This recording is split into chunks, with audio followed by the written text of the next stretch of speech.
Accurate by weather rate. We're going to walk you through a time lapse from our Huntsville Middle School WeatherBug network camera. It was cloudy all throughout the rest of the day and afternoon, but notice we did have some clearing and it's not expected to last long. That's really just anvil subsidence from nearby storms. So those clouds will likely filter on back in as we continue to go throughout the next several minutes. Here's a look at the tornado watch box that you can see extends across portions of our northwestern area. And you can see that portions of northwest Arkansas are included in that, as well as southwestern Missouri. So far, so good in terms of any tornado warnings. We're not really seeing some of those storms materialize and take advantage of some of the atmosphere. But nonetheless, we're not dropping our guard. That tornado watch does not expire until 9 p.m. tonight. So we'll keep a very close eye on the radar. Here's a live look at Mega Doppler right now. This cell is about to move into, or it's already moving to portions of northern Adair County, southwestern Delaware County, and this will eventually start tracking over towards the Bentonville and Rogers area. So over the next, I'll say, hour or so,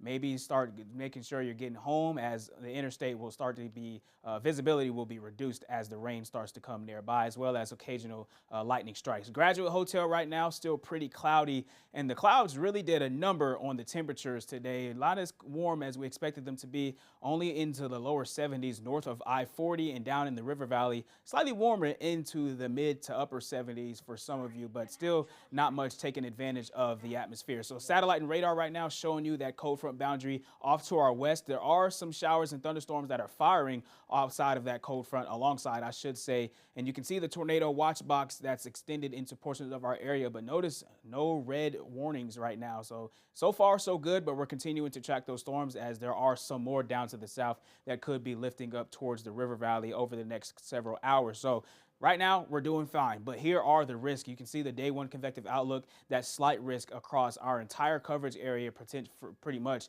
and that goes all the way to about midnight is the main expected time frame, although I do think we see storms, showers that last maybe after midnight. But nonetheless, damaging winds, large hail, and a few strong tornadoes are possible. We'll show you the reason for that. So here's the outlook. You can see that hatching that eclipses far eastern portions of our coverage area now as well. So again, the night is not over. We're only just getting started, but we'll keep a close eye on it. Right now, things look to be fine. Not expecting too much in terms of large hail, as this will be mostly a linear segment, it looks like, as of right now, but still possible. And then you'll see those damaging winds in excess of 65 miles per hour gusts are possible as well. So let's get you to a future track, walk you through this, because right now we're not seeing much except for that cell, and maybe that continues to go throughout Benton County. Maybe it intensifies, but right now not looking so, but we're going to continue to see that. And then as we go throughout later on in the night, this is 10:30, you'll see the River Valley start to get in on some action as well, with potentially some of those stronger thunderstorms that we were looking at down to the south. And notice by after midnight, most of the shower activity is done, but we can't rule out a few lingering showers or even rumbles of thunder into the late morning hours. And then we'll finally start to clear out for our Thursday afternoon. And Thursday afternoon looks a lot better. So your 2-day forecast timeline showing you those rain chances topping out at about 80% just before the 10 o'clock hour. Of course, these can be adjusted, but nonetheless, we'll continue to expect those rain chances to peak between the late evening into the very early morning hours overnight tonight.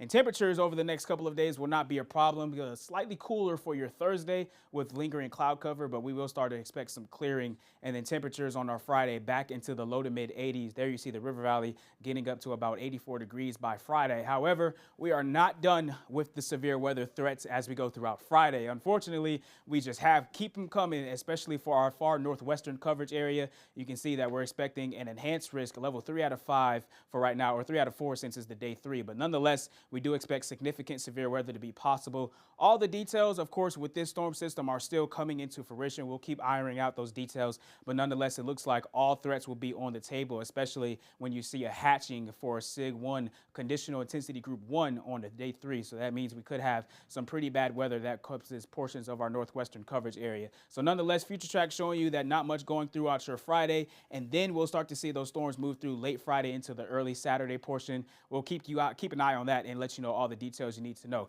For your full Fox 20 forecast, notice those temperatures on your Thursday in the upper 70s to lower 80s, and then by the time you get to your Friday and Saturday, temperatures on your Friday, I should say, in the lower 80s, but we again expect some more active weather.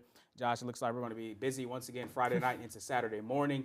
Maybe the Jackrabbit 5K gets rid of all the rain or it just misses the rain, but we'll keep a close eye on that. And then a quiet start to the next week. The into the weekend looks good, but we do drop those temperatures down on your Sunday morning. Maybe you want a jacket if you're going out for a run. Temperature is going to be a little cooler than what you may expect down into the mid-30s, Northwest Arkansas, and upper 40s in the River Valley. But a quiet start to next week, but we just have to get through